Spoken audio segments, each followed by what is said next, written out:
I'd say the best way to approach them is with kindness. They're just regular people like you and I. So make sure that when you're writing emails, even if they're formally, make sure that they're appropriate to the person you're writing to.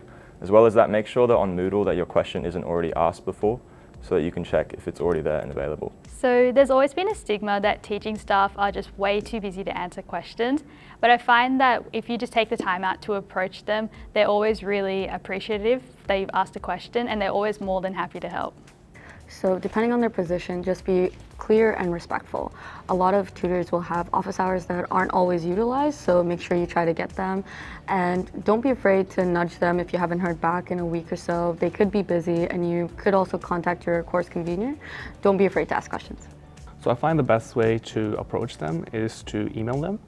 I find that staff are really busy and they like to get straight to the point. They want to know my name, my ZID, what course I'm doing, and what my query is, and that's usually all they need.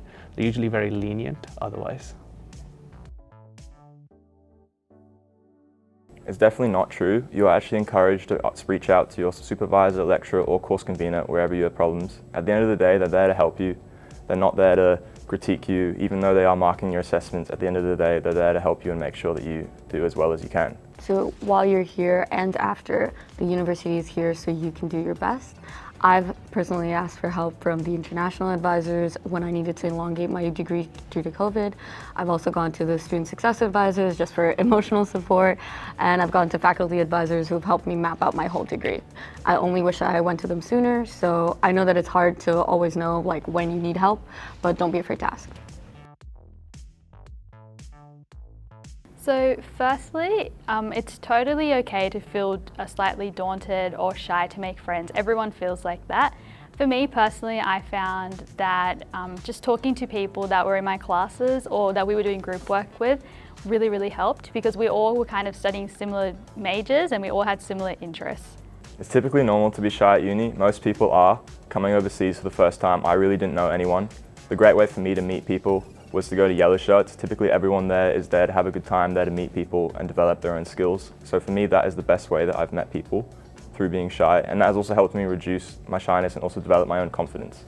So I'd say doing that as well as doing group work, you naturally meet people through your courses as well. Doing field works and stuff, you naturally bond together. So I'd say that's the best way for me. So making friends at university can seem like a tall order. I've actually found it quite hard myself. I wasn't really able to stay in contact with people I wanted to stay in contact with. But I guess it's all about playing an active role, participate in society events, talk to them over social media, and make sure that you are in contact with people you want to be friends with. Yes, you can definitely drop a course. I remember when I started my new part-time job, I was initially doing 3 courses, and I decided to drop that down to 2 to make some more time for work, and that was something that I think worked really well for me. Yeah, so as long as you're aware of census dates just for financial liability and your WAM, you should fearlessly drop a course if it doesn't suit you. Often you'll find that maybe the nature of the course is different than what you imagined, or you're just not interested in it that term, you just can't manage it that term.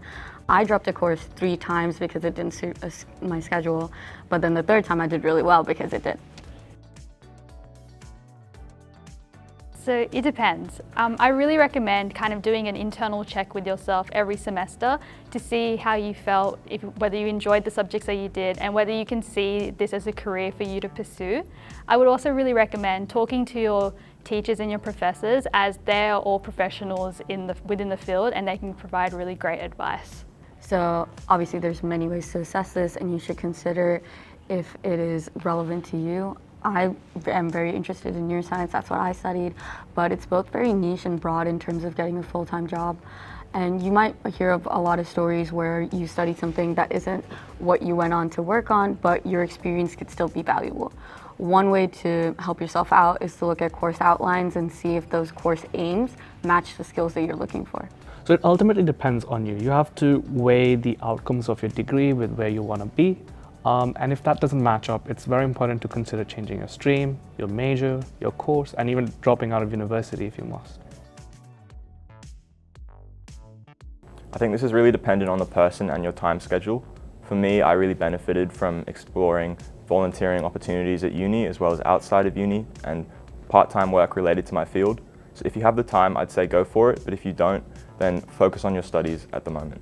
You don't have to, but if you're in a competitive field or if you want to get a more well-rounded view of your job market, it is highly recommended.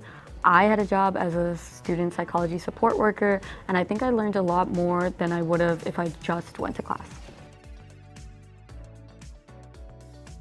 Yes, you can. So in fact, a lot of staff members actually post frequently available jobs and internships on Moodle, so definitely keep an eye out for that. So tutors and staff members are always there to help you with career development. I've actually talked personally with tutors, and what they've told me, the biggest barrier for students to hear about and learn about these opportunities is them not reaching out. So if you want to know about career opportunities and if you want to participate in them, it's important that you talk to tutors and lecturers about these opportunities. Yes, you can. So most of them will probably advertise already on Moodle or send you an email if they ever hear about anything, even like competitions and stuff. If you're specifically looking for a job or kind of just curious what's in the market, they can at least point you to the right direction and tell you about their experiences. And also just jobs that are related to the uni. So if you want to be an aide or a demonstrator, that's a good place to start. Firstly, failing a course is a normal part of the uni experience.